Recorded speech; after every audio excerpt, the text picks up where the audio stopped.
कौटिल्य के जो राजनीतिक सिद्धांत हैं उसमें महत्वपूर्ण है, अपनी पेन और कॉपी अपने पास रखिए। कौटिल्य के राजनीतिक सिद्धांतों में महत्वपूर्ण है, जिससे मैं वार्ता प्रारंभ करता हूं, जैसे मैंने पहले कल भी बताया था कि दो महत्वपूर्ण सिद्धांत है उसका, मंडल सिद्धांत, सप्तांग सिद्धांत और राजा की दिनचर्या और राजा के कर्तव्य। तो राजा से संबंधित और सप्तांग सिद्धांत और मंडल सिद्धांत से पहले मैं एक छोटी सी वार्ता कर लूंगा, उसको आप अपने पेन कॉपी रखें, जो आवश्यक समझे उसे नोट भी कर लें। वह है राज्य की उत्पत्ति का सिद्धांत। हर दार्शनिक में राज्य के उत्पत्ति का सिद्धांत भारतीय राजनीतिक चिंतकों में दिखाई देता है। महाभारत में भी राज्य की उत्पत्ति का सिद्धांत है जो आपके पाठ्यक्रम में है, और इसके साथ मनु में भी राज्य की उत्पत्ति के सिद्धांत का वर्णन किया गया है, विवेचन किया गया है। अब मैं मनु के बाद दूसरे बड़े दार्शनिक कौटिल्य को हम लोग पढ़ रहे हैं, तो कौटिल्य के दर्शन में भी राज्य की उत्पत्ति के सिद्धांत को स्थापित किया गया है। तो स्पष्टतः कोई सिद्धांत का प्रतिपादन कि राज्य का निर्माण कैसे हुआ, इसके विषय में कौटिल्य कोई स्पष्ट मत प्रस्तुत नहीं करते हैं, लेकिन कौटिल्य के विचारों को पढ़ने से ऐसा लगता है कि कौटिल्य मत्स्य न्याय के सिद्धांत को समाप्त करना चाहते हैं। मत्स्य न्याय क्या है? जहां शक्तिशाली लोग, जहां बड़ी मछली छोटी मछली को खा जाती है तो बड़े का अधिकार है और छोटे का मरना अधिकार है, और बड़े का केवल छोटे को ग्रास बना लेना, अपना निवाला बना लेना, उनको खा जाना, इसी को मत्स्य न्याय से के नाम से भारत के न्याय क्षेत्र में जाना जाता है। तो यह बड़े द्वारा छोटे पर किया गया अत्याचार है। इसको हम मछली का न्याय या मत्स्य न्याय कहते हैं। वस्तुतः मत्स्य न्याय का अर्थ ही है जहां बड़े लोग छोटे लोग को खा जाएं, अर्थात कुल मिलाकर के जहां न्याय की परिकल्पना ही नहीं है, जहां न्याय की स्थापना हो ही नहीं सकती है, वहां क्या हो सकता है? जहां न्याय नहीं होगा वहां क्या होगा?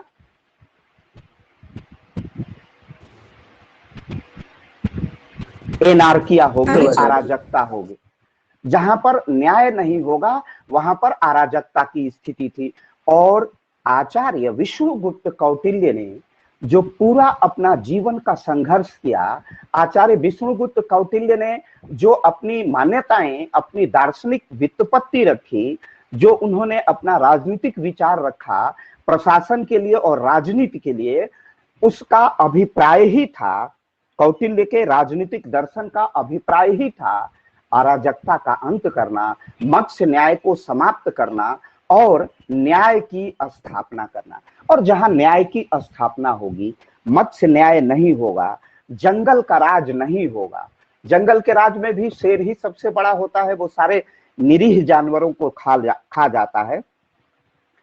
तो इस प्रकार कौटिल्य के राज्य का एक जो प्रमुख उद्देश्य है वह अराजकता का समापन, न्याय की स्थापना, मत्स्य न्याय का समापन, जंगल के न्याय का समापन, और उसके स्थान पर एक स्पष्ट सुविचारित न्याय, और जिसमें सभी को समान दृष्टि से देखा जाए, उस प्रकार की प्रशासनिक, सामाजिक, राजनीतिक, आर्थिक व्यवस्था का परिनिर्माण करना, निर्माण करना कौटिल्य के राजनीतिक और प्रशासनिक उद्देश्य थे।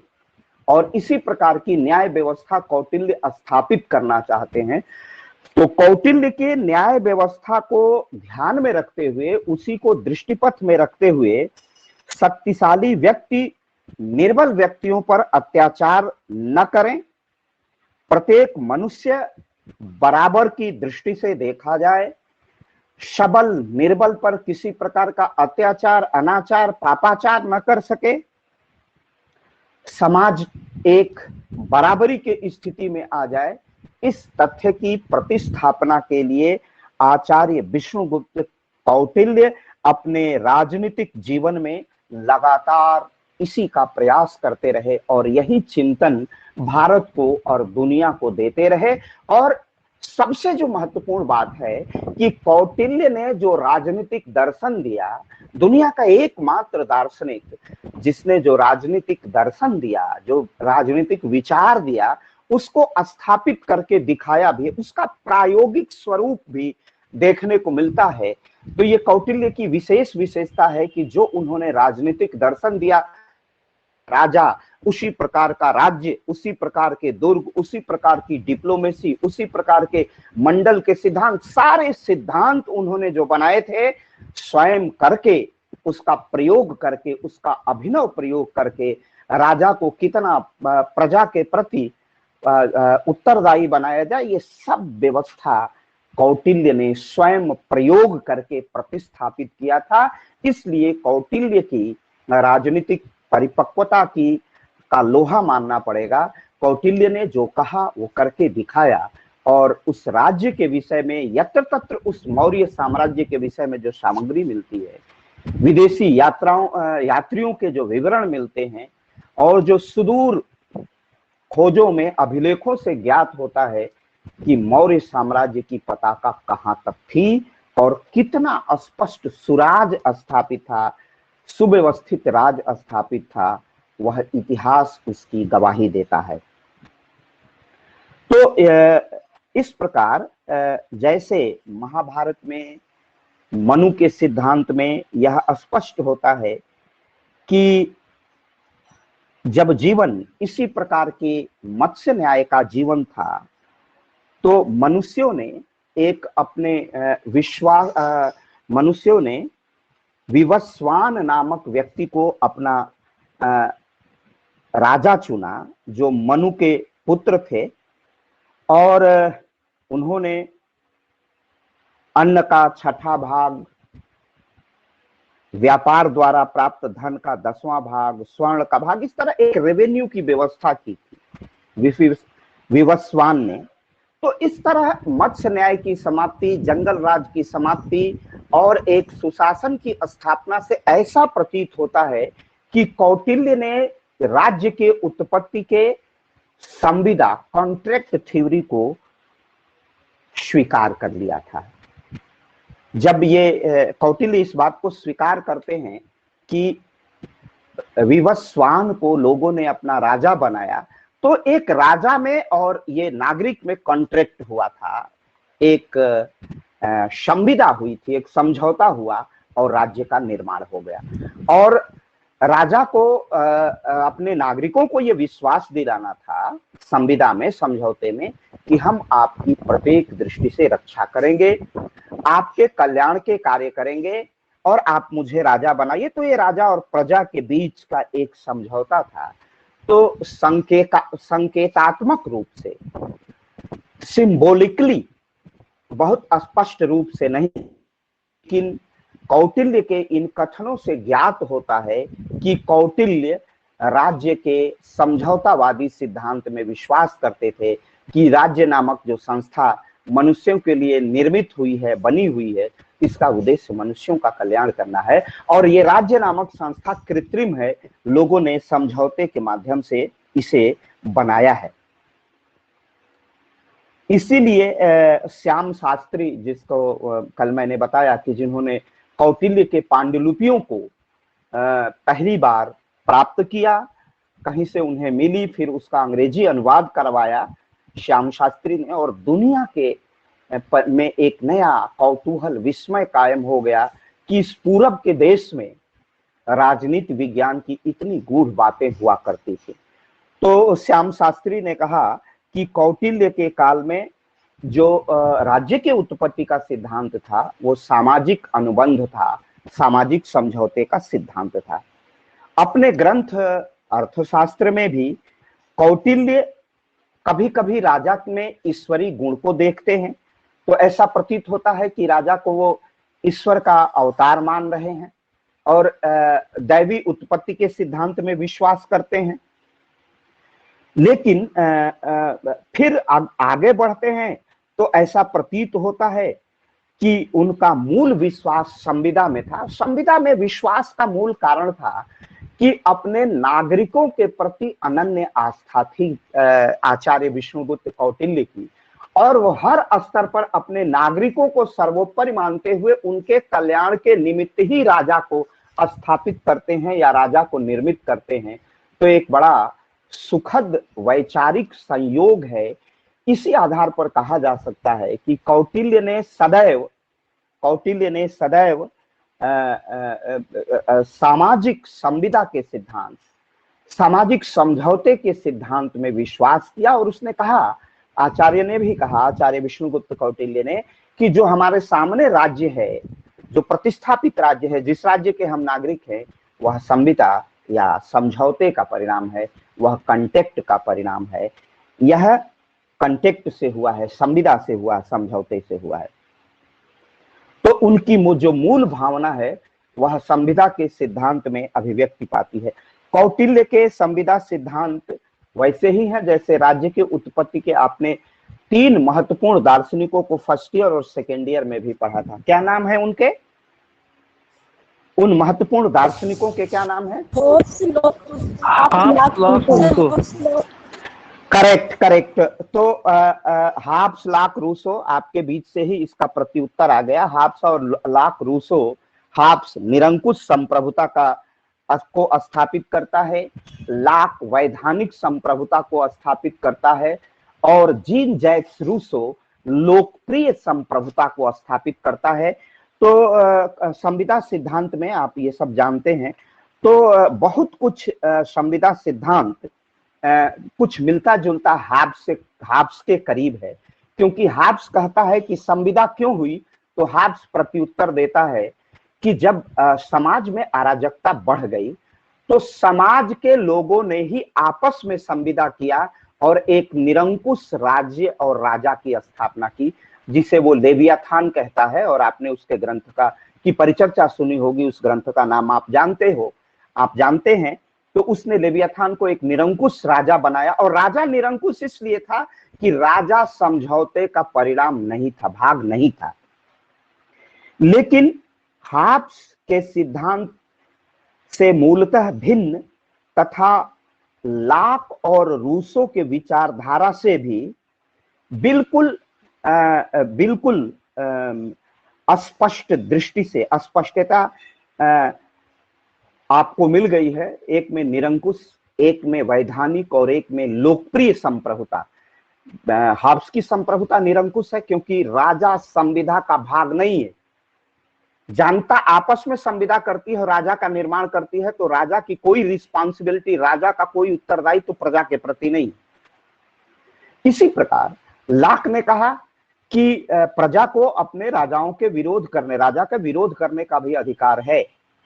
हाब्स वही विरोध का अधिकार देता है। वो कहता है कि अगर राजा कहे कि स्वयं अपनी हत्या कर लो, तो राजा के विरोध का अधिकार हाब्स दे देता है नागरिक को। और यही हाब्स सबसे बड़ा व्यक्तिवादी हो जाता है। व्यक्ति को, राज्य की अपेक्षा व्यक्ति को ज्यादा महत्व दे देता है।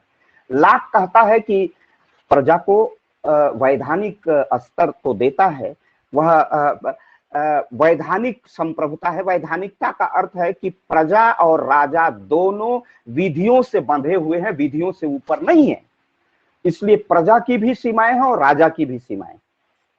तो एक सीमित संप्रभुता वाले सरकार का निर्माण लाक करते हैं, और लोकप्रिय संप्रभुता जिसकी सॉवरेंटी पॉपुलैरिटी पर बेस्ड हो, जिसकी संप्रभुता लोगों की, जनता के महत्व पर आधारित हो, जनता के मत पर आधारित हो, वह लोकप्रिय संप्रभुता है। और कभी कभी ऐसा लगता है कि हमारे आचार्य विष्णुगुप्त कौटिल्य हाब्स के करीब हैं, लेकिन वस्तुतः संविदा करते हैं। राजा में कठोरता का भी निर्माण करते हैं। राजा और राज्य के अनुशासन को आवश्यक मानते हैं। वहां लगता है कि कौटिल्य हाब्स के करीब हैं।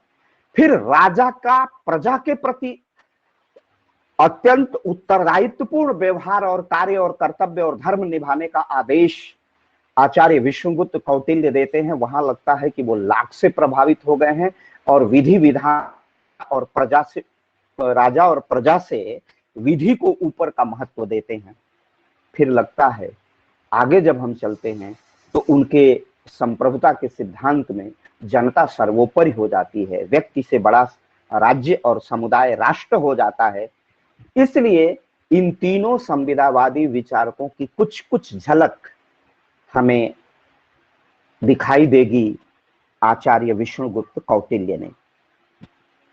आचार्य विष्णुगुप्त कौटिल्य में राज्य को इतना निरंकुश जरूर बनाया है कि राज्य का अनुशासन समाप्त नहीं, लेकिन हाब्स जैसा कठोर राक्षस लेवियाथान की परिकल्पना नहीं की। जैसे वो कहता है कि ब्रिटेन में सिविल वार था तो मैं और भय जुड़वा पैदा हुए हैं, क्योंकि उस समय सिविल वार था। जहां भी सिविल वार होते हैं होता है वहां की जनता तो भयभीत रहती ही। तो कौटिल्य में आंशिक निरंकुशता भी है, लेकिन वो लेवियाथान की तरह निरंकुश नहीं। वो व्यक्ति और समूह को महत्व देते हैं, तो इसलिए लाख के भी करीब लगते हैं।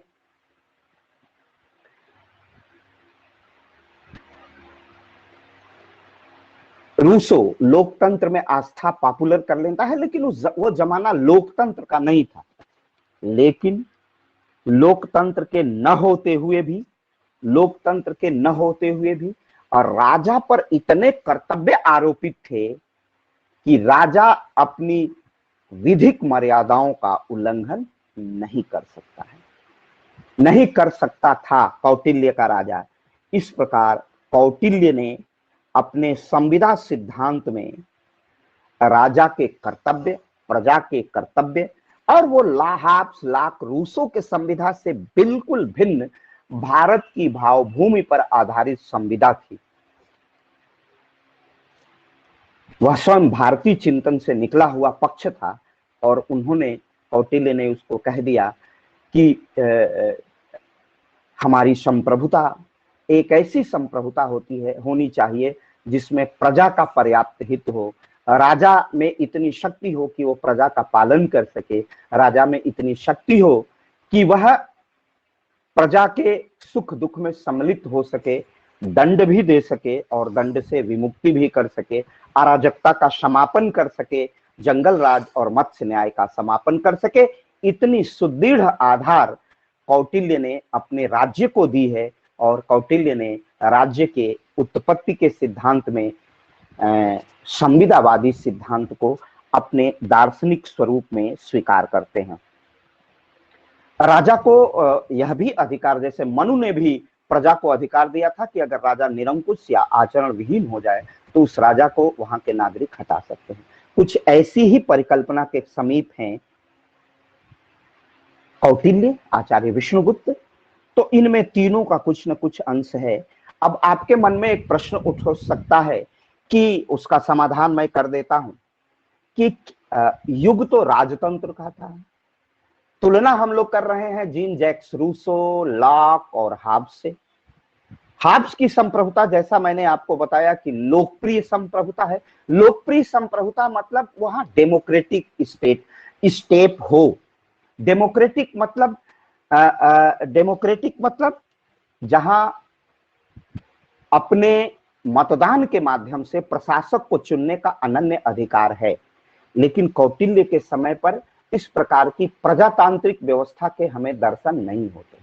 लेकिन एक तथ्य विशेष रूप से महत्वपूर्ण है, वो यह है कि लोकतंत्र के मूल्यों के प्रति कौटिल्य की आस्था थी। वो यूं कि वह युग तो लोकतंत्र का था ही नहीं, राजतंत्र का था। लेकिन आचार्य विष्णुगुप्त कौटिल्य ने राजा पर और प्रजा पर इतने तरह के वैरी, इतने तरह के अवरोधक लगाए हैं। ये सिद्ध होता है कि आचार्य विष्णुगुप्त कौटिल्य संविदा को, सिद्धांत को तो स्वीकार करते हैं, परंतु वह आचार्य विष्णुगुप्त कौटिल्य के संविदा का सिद्धांत अन्य हाब्स, लॉक, रूसो के सदृश्य नहीं, बल्कि Hobbes, Locke, Rousseau, Jean Jacques Rousseau से बड़ी संविदा का सिद्धांत है। प्रजा का अधिकार किया और इन्होंने भी मनु की तरह राजा से कहा कि प्रजा को अपने राजा को पद से हटाने का अधिकार है। तो ये हो गया दैवी उत्पत्ति का सिद्धांत। और इन स्पष्टतः इस बात का उल्लेख नहीं है कि वह राज्य के दैवी उत्पत्ति के सिद्धांत में आस्था रखते हैं कौटिल्य। लेकिन इन साक्ष्यों से अपने उनके द्वारा, चाणक्य द्वारा जो लिखा गया है, विद्वानों के विवरणों से, साक्ष्यों से ऐसा प्रतीत होता है कि जो राज्य की उत्पत्ति का सिद्धांत है, आचार्य विष्णुगुप्त कौटिल्य राज्य के संविदावादी सिद्धांत का समर्थन करते हैं। ये बातें समझ में आ गई? क्लियर हो गया?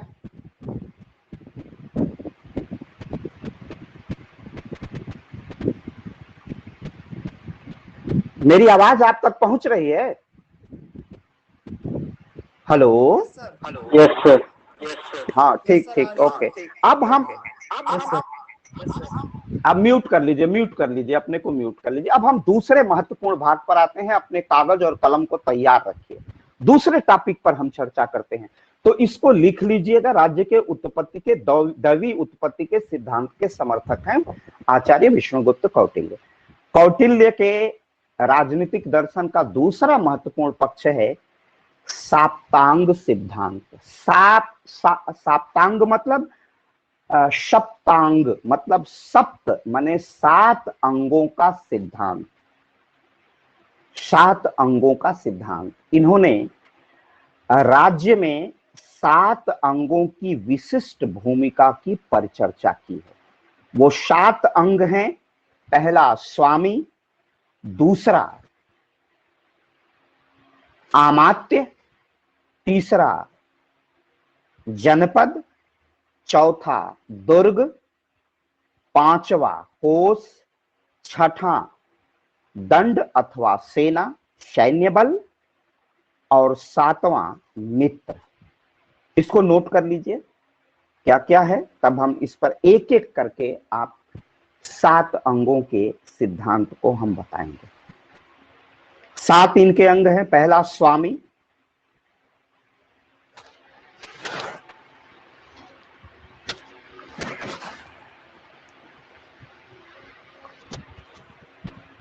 दूसरा है आमात्य,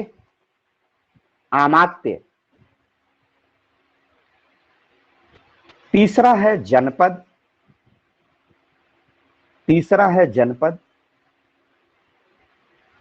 पांचवा है दुर्ग। नहीं, पहला हो गया स्वामी, दूसरा हो गया आमात्य, तीसरा हो गया जनपद, चौथा हो गया दुर्ग, पांचवा हो गया कोष, ट्रेजरी,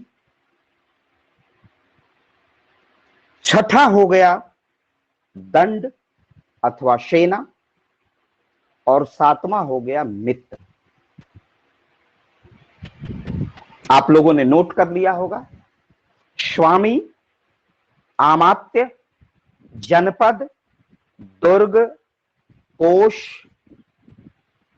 दंड या सेना, सैन्य बल, और मित्र। इन 7 अंगों के सिद्धांत पर आधारित है सप्तांग सिद्धांत। राज्य के 7 अंग होते हैं। आपने जब फर्स्ट ईयर का फर्स्ट पेपर आप अध्ययन कर रहे होंगे तो उसमें व्यक्तिवाद आपने पढ़ा होगा, उदारवाद पढ़ा होगा, गांधीवाद पढ़ा होगा, मार्क्सवाद पढ़ा होगा। ये सारे वाद थे।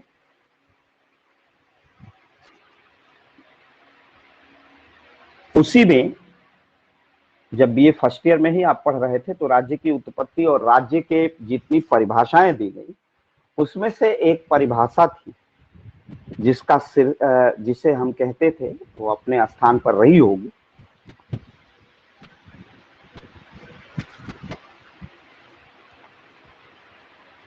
वो 7 अंगों से मिलकर के सप्तांग सिद्धांत बनता है। तो बीए फर्स्ट ईयर में जैसा मैं चर्चा कर रहा था कि आप लोगों ने पढ़ा होगा अंगों का सिद्धांत, आंगिक थ्योरी, अंगों का सिद्धांत। जैसे ये पूरा हमारी ये रचना शरीर कहलाती है, बॉडी कहलाती है। क्यों? क्योंकि आंख है, कान है, नाक है, गला है, बाल है, सारे अवयव में दूसरे से में हस्तक्षेप नहीं करते। कोई भी अंग एक दूसरे के अंग के कर्तव्य के पालन में किसी प्रकार का कोई हस्तक्षेप नहीं करता। इसे कहते हैं हम अंगों का सिद्धांत। संरचना क्या हो जाती है? शरीर कहलाती है। तो ये अंगों का सिद्धांत। किसका सिद्धांत है? अंगों का सिद्धांत। इसीलिए जैसे शरीर के विभिन्न अंग मिलकर के शरीर की संरचना बनती है, उसी तरह राज्य के इन 7 अंगों से, जिसे हम आप लोगों ने बीए फर्स्ट ईयर में ऑर्गेनिक थ्योरी के नाम से पढ़ा होगा। ऑर्गेनिक थ्योरी, अंगों का सिद्धांत। तो इन अंगों के सिद्धांत का प्रतिपादन कि राज्य एक, जैसे कल्पना करिए, 1 मिनट, थोड़ा सा मुझे प्यास लगी है, पानी पी।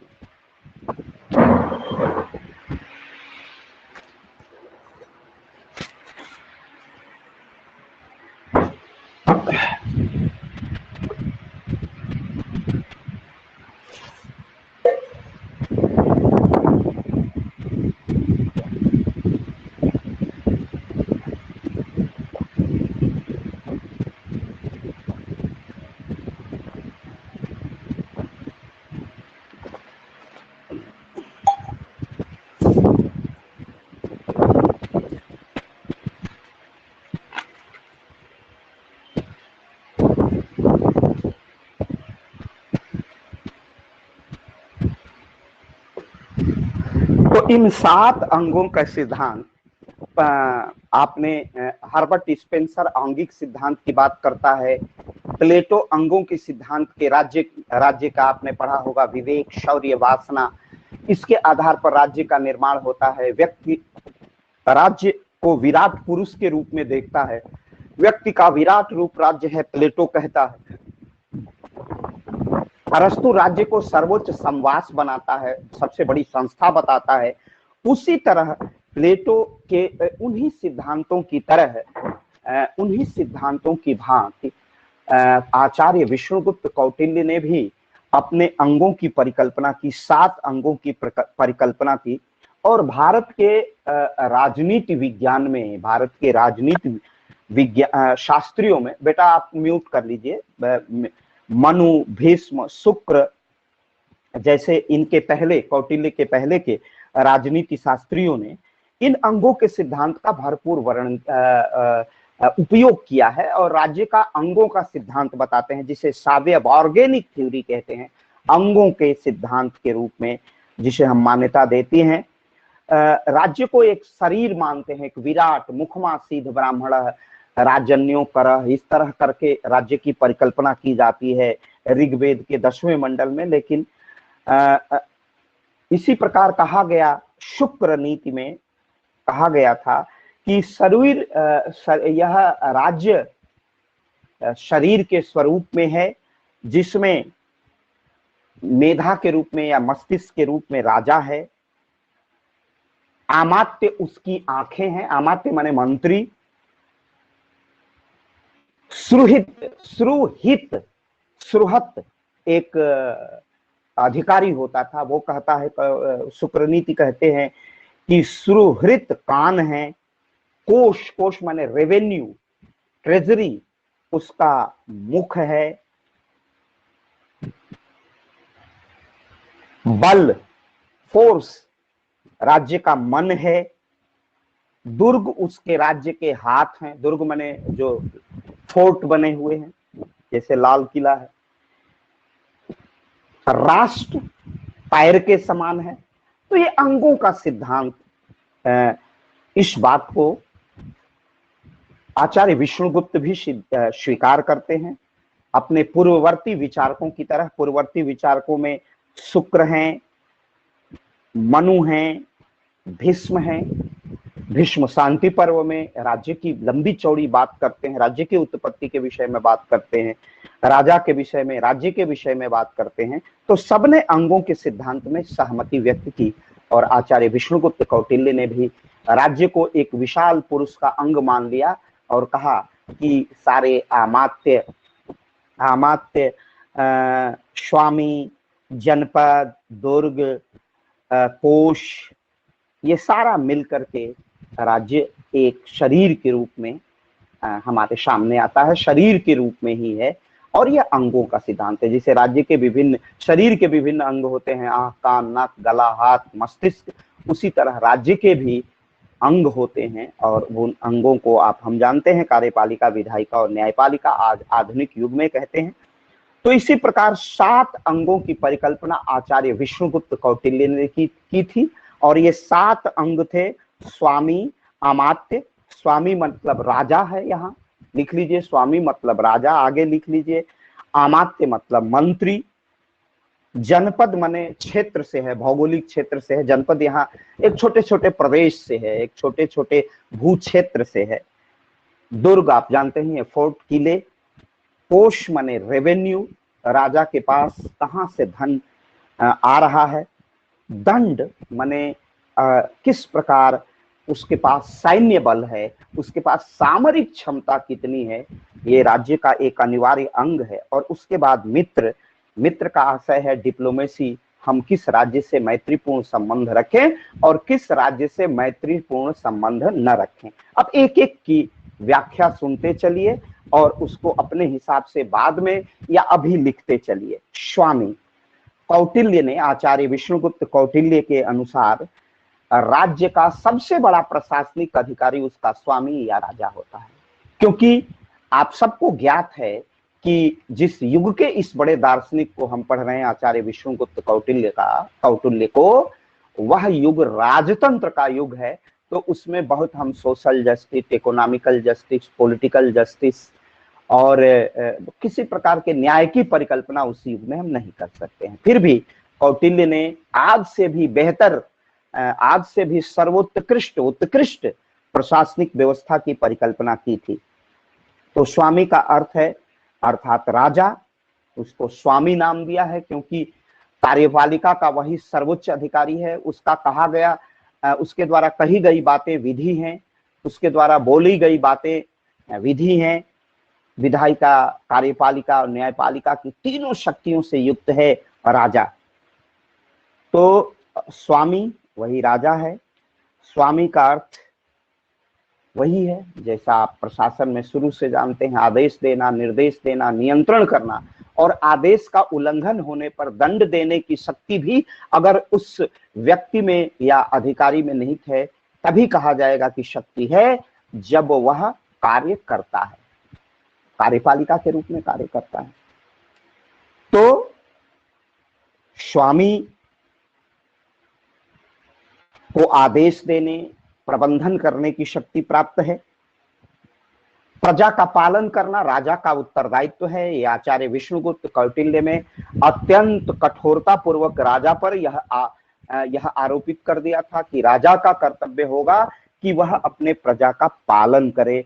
प्रजा वत्सल, प्रजा से जिस तरह माँ अपने बच्चे से प्रेम करती है और इस प्रेम को हम वात्सल्य कहते हैं, उसी प्रकार राजा अपने प्रजा से उसी प्रकार प्रेम करेगा, करता है, करेगा, जिस प्रकार एक माँ अपने बच्चे से प्रेम करती है, स्नेह करती है।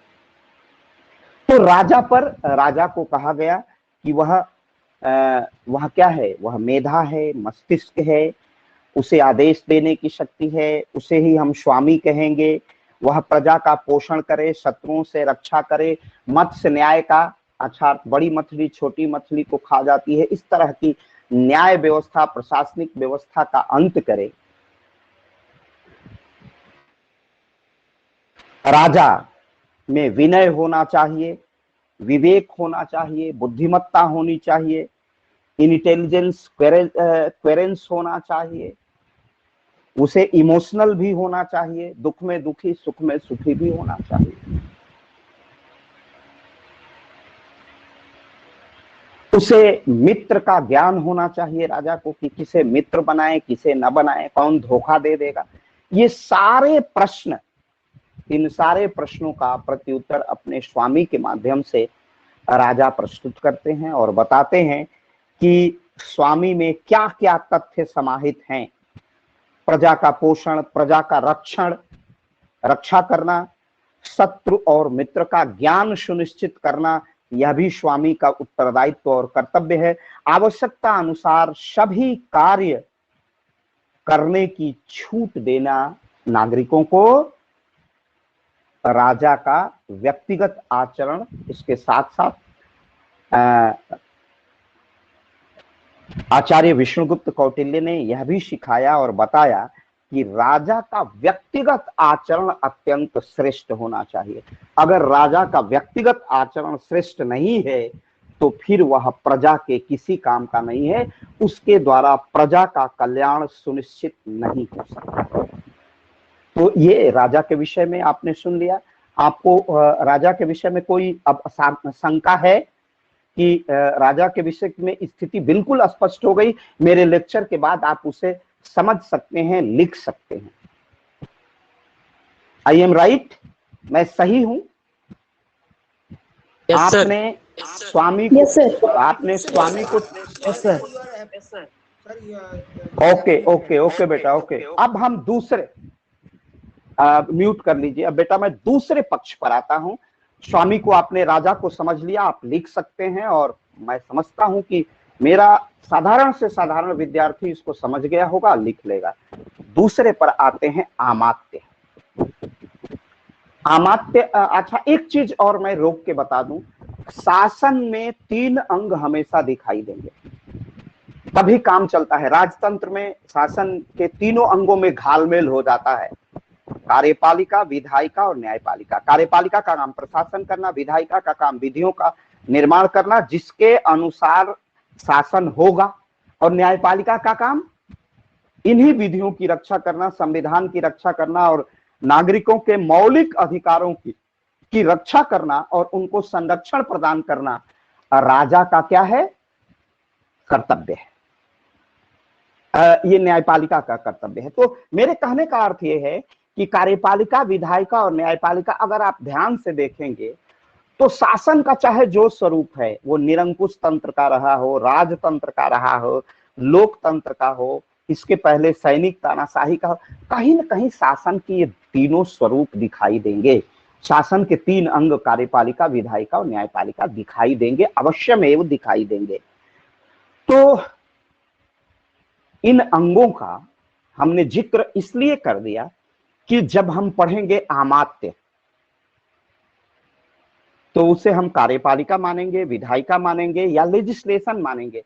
तो कोई भी शुद्ध प्रशासनिक व्यवस्था, आज तो ज्यादा शुद्ध है, लेकिन पहले की जो प्रशासनिक व्यवस्था थी, पहले का जो प्रशासन था वह पूर्ण रूपेण, पहले की जो प्रशासनिक व्यवस्था थी वह पूर्ण रूपेण, पहले की जो प्रशासनिक व्यवस्था थी और आज की प्रशासनिक व्यवस्था है, कभी कभी इन तीनों में घालमेल। आज आधुनिक युग में, लोकतंत्र के युग में तो कार्यपालिका, विधायिका और न्यायपालिका का सेपरेशन दिखाई देता है, लेकिन प्रकारांतर से आपने अध्यक्षात्मक, संसदात्मक, कार्यपालिका, विधायिका, न्यायपालिका तीनों का अध्ययन सेकेंड ईयर के सेकेंड पेपर में किया है।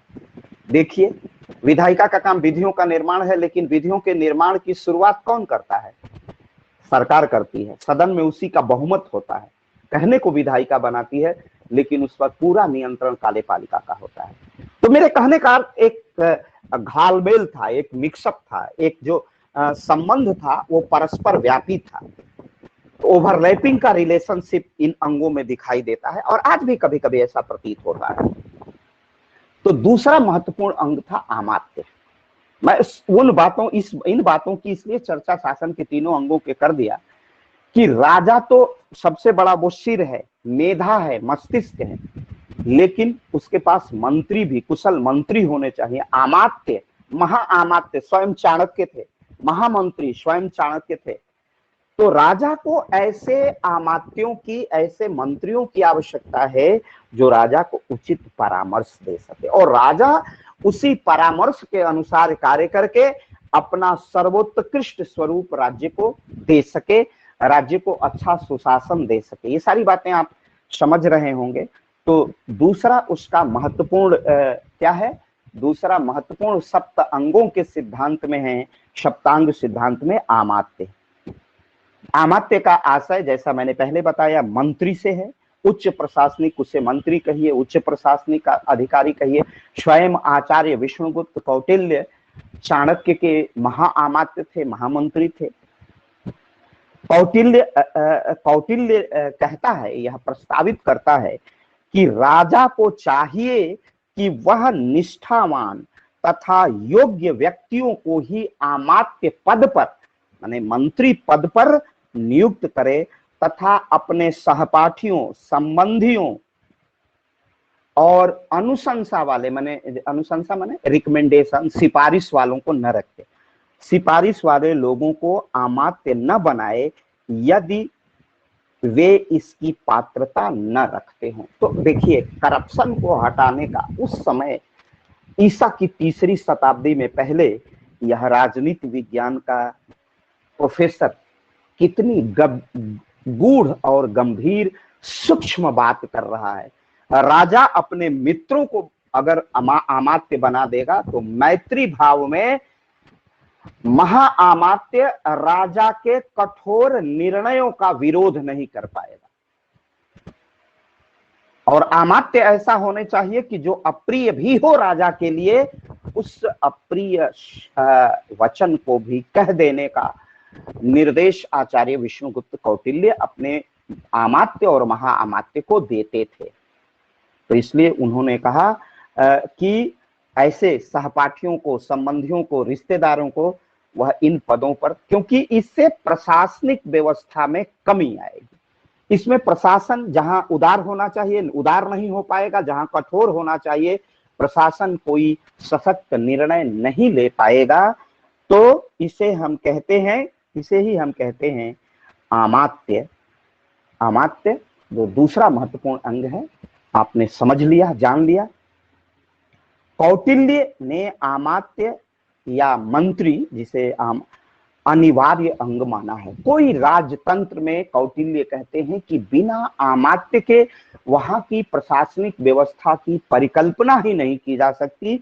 वहां की परिकल्पना प्रशासनिक व्यवस्था की असंभव है। राजा को स्पष्ट निर्देश देते हैं आचार्य विष्णुगुप्त कौटिल्य कि वह महत्वपूर्ण राजकीय निर्णय, कोई भी निर्णय निर्माण करना है, महत्वपूर्ण निर्णय लेने हैं, तो अनिवार्य रूप से अमात्यों से परामर्श कर। देखिए, वो राजतंत्र है, फिर भी व्यक्ति की महत्ता कितनी महत्वपूर्ण, योग्य लोगों की ओर कहता है कि इन अमात्यों से राजा निर्णय लेने के पहले अवश्य परामर्श करे। आचार्य विष्णुगुप्त कौटिल्य ने अमात्यों की संख्या कितनी होगी इसके विषय में मौन है। उन्होंने कोई इसका उल्लेख अपने महान ग्रंथ में नहीं किया है। लेकिन अमात्यों को ये कहा है कि यह अत्यंत अविभाज्य और विशिष्ट अंग है राज्य के सप्तांग सिद्धांत का।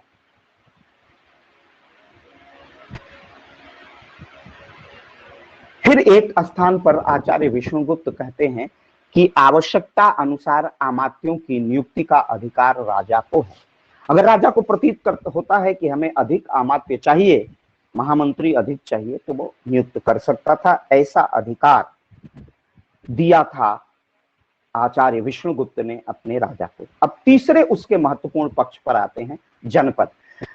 जनपद पढ़ाने से पहले स्पष्ट कर दूं कि वो ईसा की 3री शताब्दी थी।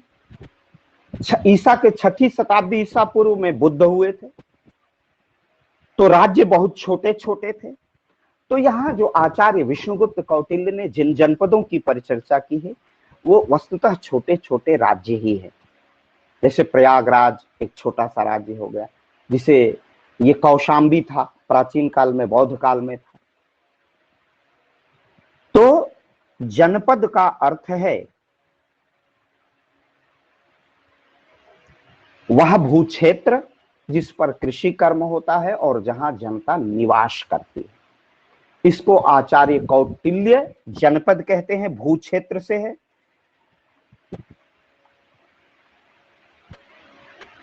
जैसे आप लोगों ने प्लेटो और अरस्तु को पढ़ा होगा, तो व्यक्ति और भूमि की चर्चा का डिवाइड करते हैं। भूमि की चर्चा अलग करते हैं और राज्य की चर्चा अलग करते हैं। ठीक उसी तरह भूमि की और राज्य की या जनता की विष्णुगुप्त कौटिल्य भी पृथक पृथक करते हैं, मानते हैं और किसे जनता मानते हैं और किसे नहीं मानते हैं। विष्णुगुप्त कौटिल्य ने बड़े स्पष्टता के साथ कहा कि सरल हृदय वाली, माने पवित्र हृदय वाली, निष्ठावान, स्वाभिमानी और स्वाभिमानी लोगों से, निष्ठावान जो किसी की गुलामी न करें और जो राज्य को अपना ही माने, राज्य की बलिवेदी पर अपना सर्वस्व न्यौछावर करने की जो शक्ति और क्षमता रखने वाले लोग हैं, उनको कहा आचार्य विष्णुगुप्त कौटिल्य ने कि ऐसे ही लोगों से मिलकर जनपद का निर्माण होगा। जनपद के निर्माण में कैसे होंगे? स्वामी भक्त होंगे, निष्ठावान होंगे और अपने वसुंधरा के प्रति, अपनी धरती के प्रति जिनका लगाव और ममत्व होगा, वही जनपद के मूल निवासी कहे जाएंगे। और प्रजा को निर्देश क्या है? जनपद की चर्चा करते हुए प्रजा से कहते हैं कि जनपद जो भी राजा जो भी कर का आरोपण करता है, जो भी टैक्स लगाते हैं, उस टैक्स को अदा करने का दायित्व, उसे पेड करने का दायित्व किसको है? जनता को है। और जनता से वह कहते हैं कि अपने प्रजा के हित में लगातार कार्य करती रहे, अपनी क्षमता से कार्य करती रहे और अपना रेवेन्यू, राजस्व, कर देती रहे, टैक्स देती रही जनता। और उन्होंने कहा आचार्य विष्णुगुप्त कौटिल्य ने कि अगर राजा ने करों का आरोपण कराया है, आरोपित किया है, तो उनका कर को देना, कर को संदत्त करना, कर को प्रदान करना प्रजा का भी धर्म है। तभी राज्य की रक्षा होगी, राज्य का कल्याण होगा।